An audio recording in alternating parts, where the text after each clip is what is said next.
Assalamualaikum warahmatullahi wabarakatuh. Bismillah, alhamdulillah, wala hawla wala quwwata illa billahil aliyyil azim. Asyhadu an la ilaha illallah wa asyhadu anna Muhammadan abduhu wa rasuluh. Asyhadu an la ilaha illallah wahdahu la syarikalah wa asyhadu anna Muhammadan abduhu wa rasuluh. Allahumma salli ala sayyidina Muhammadin wa ala ali sayyidina Muhammad, amma ba'du.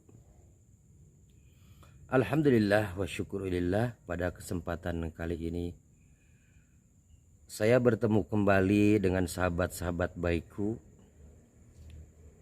Mudah-mudahan ada manfaatnya, yaitu tetap masih di perbincangan topik pembacaan suratul Fatihah yang kemarin sudah kita lalui, yaitu perebutan perbedaan.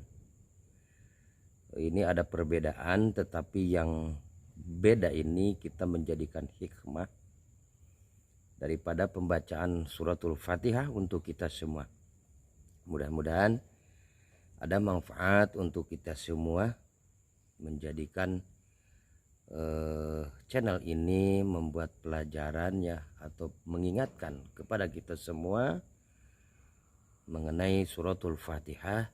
Alhamdulillah, yang kemarin pembahasan itu adalah kalimah Ar-Rahman, Ar-Rahmanir Rahim, dengan dibacanya Al-Rahman tanpa idgham atau tanpa tasdid di sini.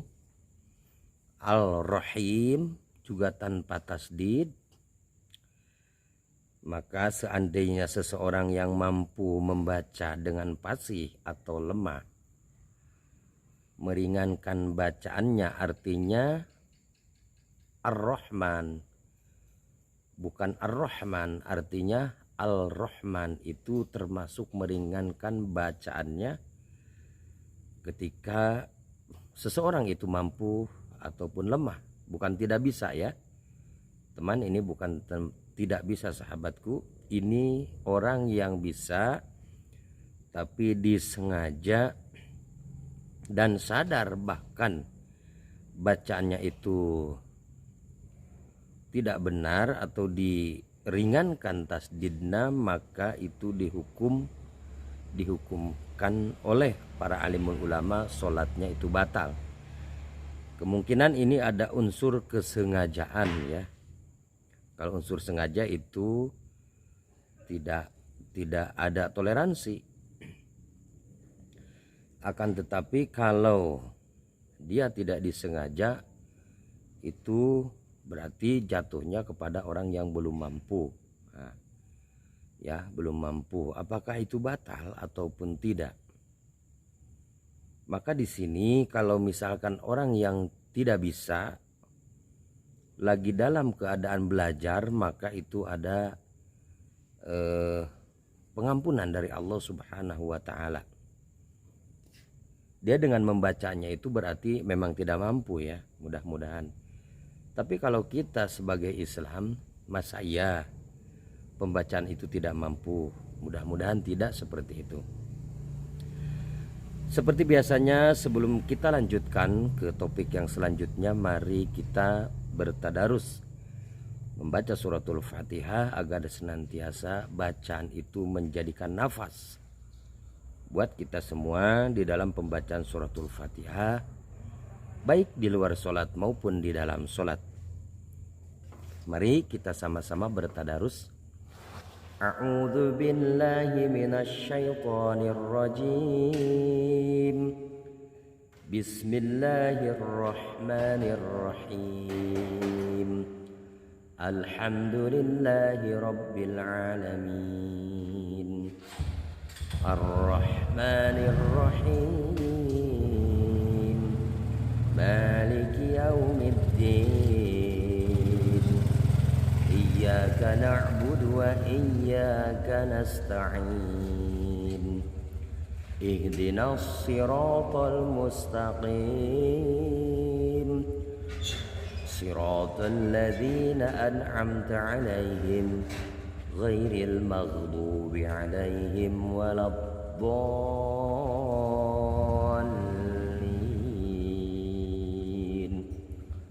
Rabbighfirli, amin, amin, amin ya Allah ya Rabbal alamin.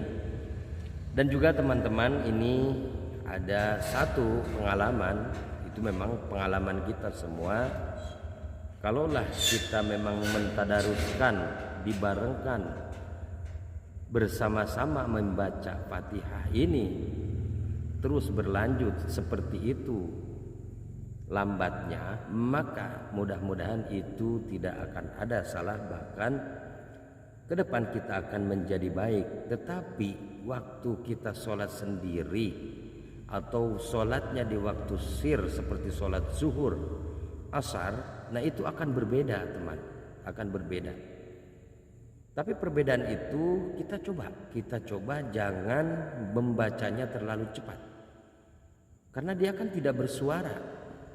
Nah, kalau tidak bersuara, persyaratan membaca Fatihah itu diantaranya adalah wa mura'atu hurufiha wa tasydidatiha wa ayyasma'a nafsahu. Artinya persyaratannya itu ketika kita membaca rukun Fatihah, itu rukun sholat, maka harus mampu memelihara huruf. Jadi pikirannya itu harus mampu memelihara huruf yang diucapkan lalu didengarkan sesuai ilmu yang kita miliki. Mampu ketika kita sholat, mampu memelihara huruf dan memelihara tasdid, semuanya terdengar oleh seluruh tubuhnya. Itu yang paling baik teman. Itu tidak ada duanya, itu yang paling ampuh.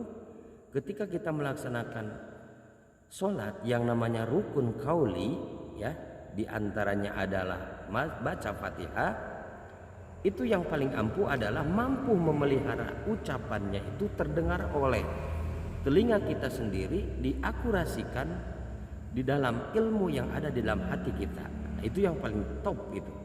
Selain itu tidak ada ya, karena memang persyaratannya itu harus menguasai kemampuan memelihara huruf dan tasdid terdengar oleh seluruh tubuhnya. Nanti di depan ada kategori yang paling ampuh lagi, bagaimana caranya kita supaya fokus di dalam pembacaan tersebut, sehingga kalau kita taati peraturan itu dari Rasul, maka kita tidak akan lengah. Pada saat memang kita ingin mampu, tetapi kadang-kadang sholat itu seolah-olah tidak semuanya, ini pengalaman saya, tidak semuanya ingin mampu. Kadang-kadang kita melaksanakan sholat di perjalanan, yaitu udah repot tidak akan seperti kita sholat di masjid ataupun sholat sendiri.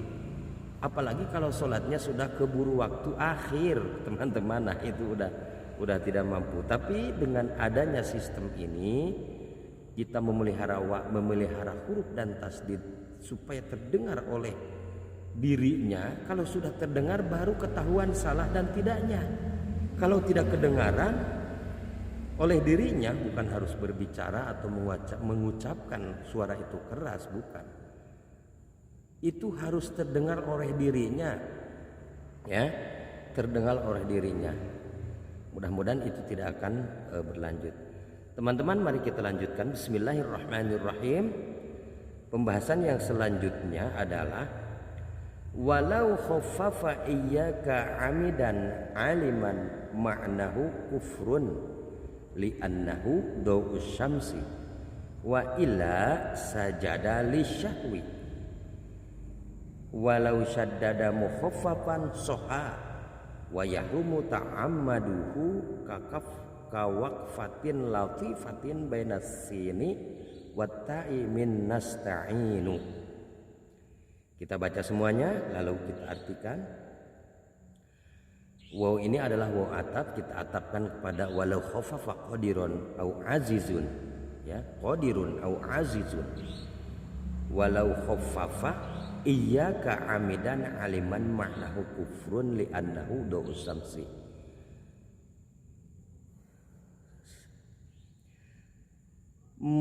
Mentahfif iyyaka artinya mengentengkan tasdid yang ada di dalam iyaka. Iyaka jadi bukan iyaka. Kalau tasdid itu teman ingat ada dua ketukan.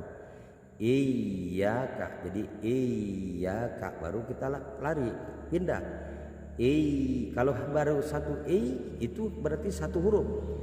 Iyaka berarti ada dua huruf baru kita pindah ya. Nah, dia itu mensengajakan membaca iyaka itu dihilangkan tasdidnya jadi iyaka. Sedangkan aliman dia itu tahu.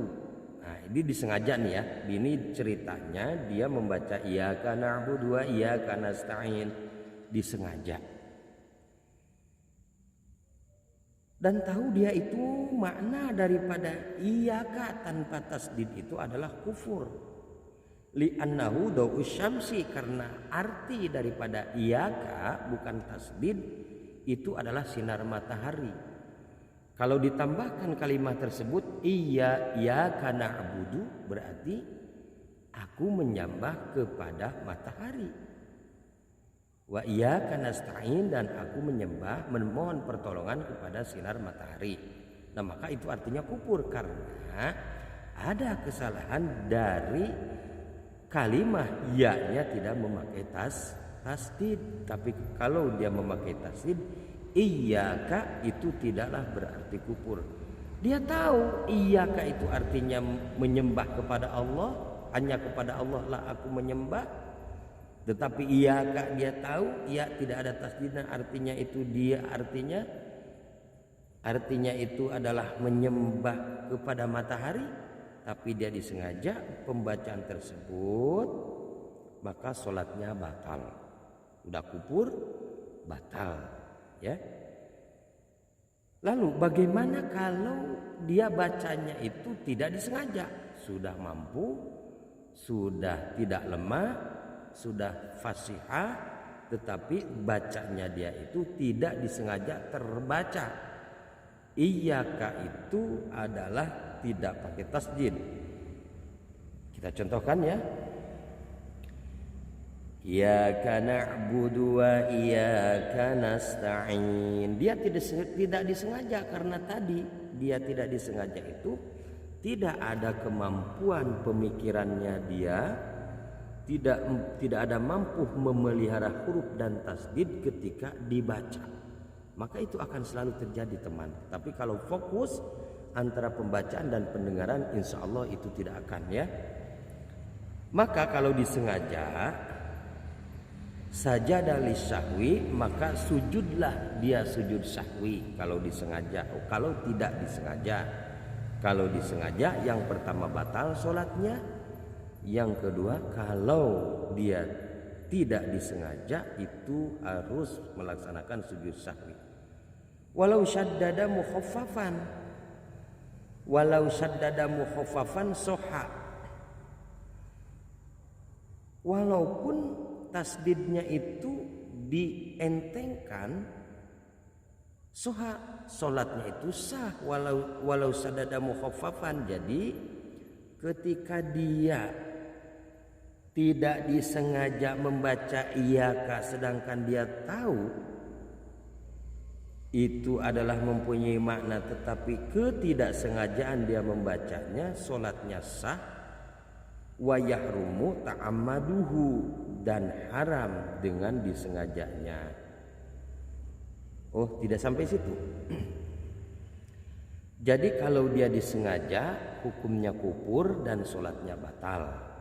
Kalau dia tidak disengaja sholatnya sah tetapi harus memakai sujud sahwi. Mungkin ini bisa dimengerti ya. Orang yang sudah mampu disengaja tidak memakai tasdid baca iyyakanya jadi iyyaka, maka pertama dia ada dihukumkan oleh Allah adalah hukum kufur. Kalaulah kufur, sholat kita bagaimana? Hidup kita bagaimana? Kepribadian kita bagaimana kalaulah kufur? Kufur itu bukan berarti keluar dari agama Islam ya. Di sini kufur itu tertutup dari hidayah. Artinya ada keterbatasan. Petunjuk-petunjuk dari Allah itu ada keterbatasan karena dia membacanya itu Iyaka itu tidak memakai tasdid. Kalaulah tidak disengaja padahal dia tahu, maka itu harus sujud sahwi. Kalau tidak disengaja maka dia harus sujud sahwi. Berarti kalau tidak disengaja dia tidak kufur ya. Kalau tidak disengaja, kalau disengaja dia kufur. Nah, mudah-mudahan ini ada bermanfaat buat kita semua, karena memang ibadah itu sulit untuk kita semua, maka satu-satunya jalan kita harus berbuat dan taklim terus, harus taklim terus dimanapun saja ada, dimanapun saja berada. Ya, mudah-mudahan ini adalah channel yang bermanfaat untuk kita semua, dan mudah-mudahan ada kemudahan setelah kita selalu menonton channel ini ya. Sebentar lagi, wa yahrumu ta'ammaduhu kawaqfatin latifatin bainas sini wa ta'imin nasta'in. Dan dihukumkan haram oleh Allah dengan kesengajaan berhenti sejenak antara sin dan ta dari lafaz nasta'in. Berarti itu satu kalimat, satu ayat di sana ya. Ya kana abudu wa ya kana nasta'in. Di nasnya dia berhenti antara sin dan ta, waqfatin kawaqfatin latifatin. Jadi ada berhenti sejenak antara nasta'in dan nasta'in dan tidak. Nah, di sini itu haram disengajanya ketika kita berhenti di kalimat nasta'in dengan berhenti sejenak ya. Maka kalaulah kita sudah tahu seperti ini, mudah-mudahan ini ada acuan, ada pelajaran dari ayat ini untuk kita laksanakan baik di dalam sholat maupun di luar sholat. Mudah-mudahan ini sangat bermanfaat sekali disebabkan kalau kita salah membacanya, walaupun kita sudah tahu di sini dihukumkan haram dan tidak dihukumkan kafir, tapi kalau kita membacanya dengan disengaja, tidak ada tasdid di sana, maka kita dihukumkan haram dan dihukumkan kafir ya. Apabila di dalam sholat maka dihukumkan itu hukumnya hukum batal. Mudah-mudahan ini ada bermanfaat buat kita semua. Wabillahi taufiq wal hidayah. Wassalamualaikum warahmatullahi wabarakatuh.